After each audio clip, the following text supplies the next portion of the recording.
And we're recording here too, so let me make sure this angle is really cool. I don't know if... Wow, look at us. So, we're good. What is it behind you? A little, like, Ferris wheel? No. Okay, so I made that when I was a kid. I was homesick from school one day, and I made that. And it's been here ever since, and it's just been collecting dust. Wow. In that same spot. In that same exact spot. That's where I made it, and that's where it stays.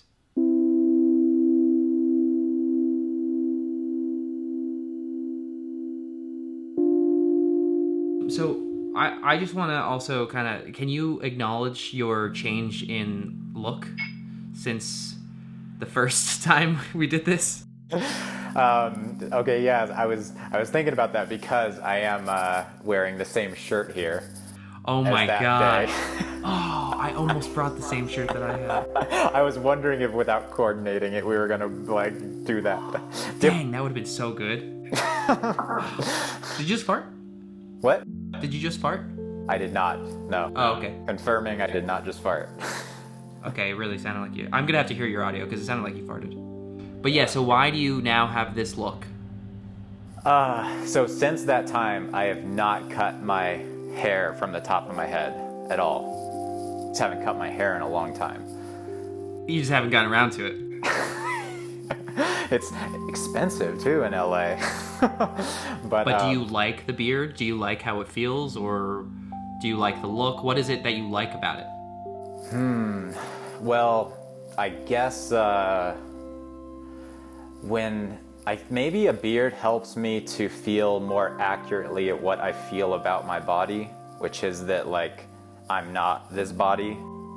So when I look at myself in the mirror, I don't really see myself. You don't see yourself. I don't feel a desire to like tend to my like self at the level to where I like identify with this body.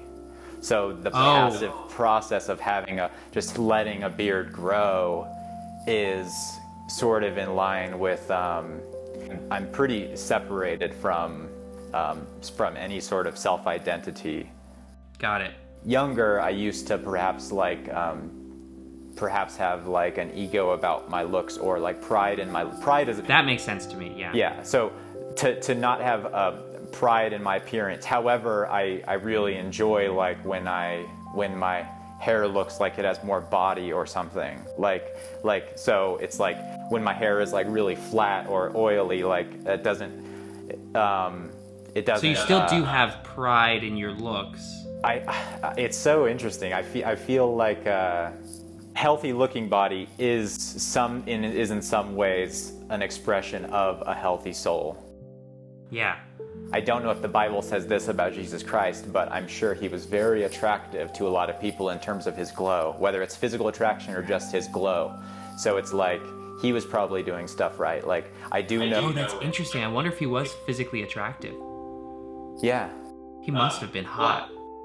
But I know what you mean. I would love to get to the point where I feel like it always happens when I have a significant other. I get to a point where I stop being so interested in how I look and stuff. And that's always pretty nice to get to that point. You get to a point in relationships where you stop having interest in your own appearance. Well, yeah. I mean, I'm not trying to prove my looks to anybody. I trust that the person I'm with likes me for a deeper reason at this point, and so I don't have to kind of like keep this high standard to like impress or do whatever. Recently, you said that you told me that you didn't like the phrase like we are all God, like God is in all of us, or God is everywhere, because it was almost egocentric in your mind, or it was too pompous or something. There was not enough humility to it. Do you still believe that? So I agree with some of what you're saying, but not all of it. So I do believe God is in all of us, as what it could be termed Paramatma. That's God in our heart.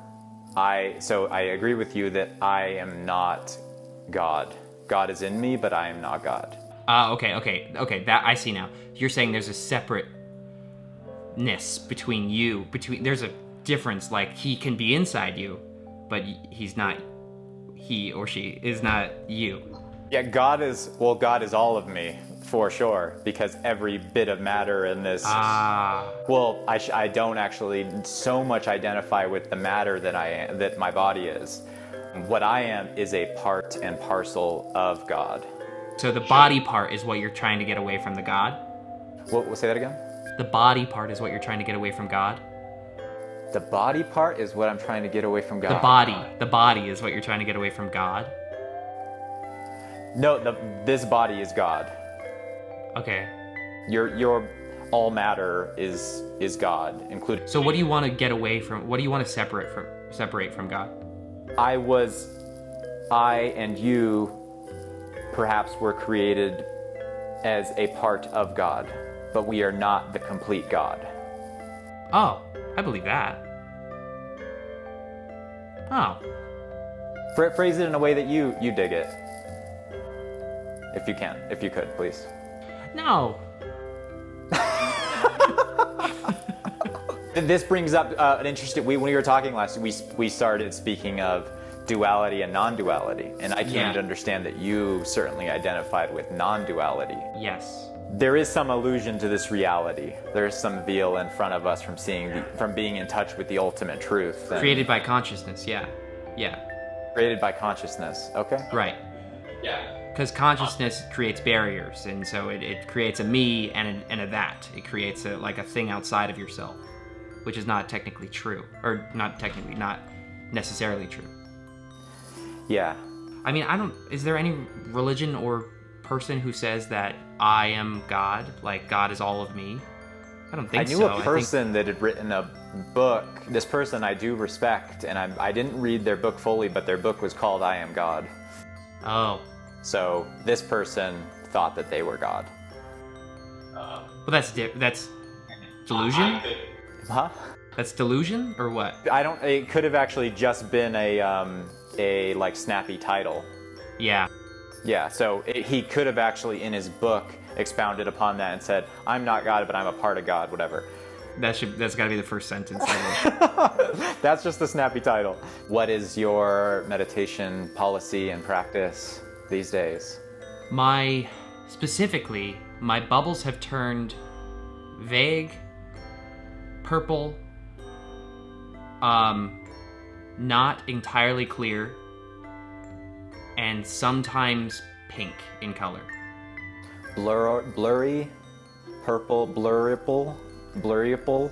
Blurples. I love the idea of observation. So I don't do TM really ever because there's no observation in TM. And I love observation. I love analysis. Safe travels back to LA when you do. Thanks. Tomorrow, yeah. All right, I'll see you soon. Peace. Bye-bye. I'll get you some footage. Bye. Oh yeah, great.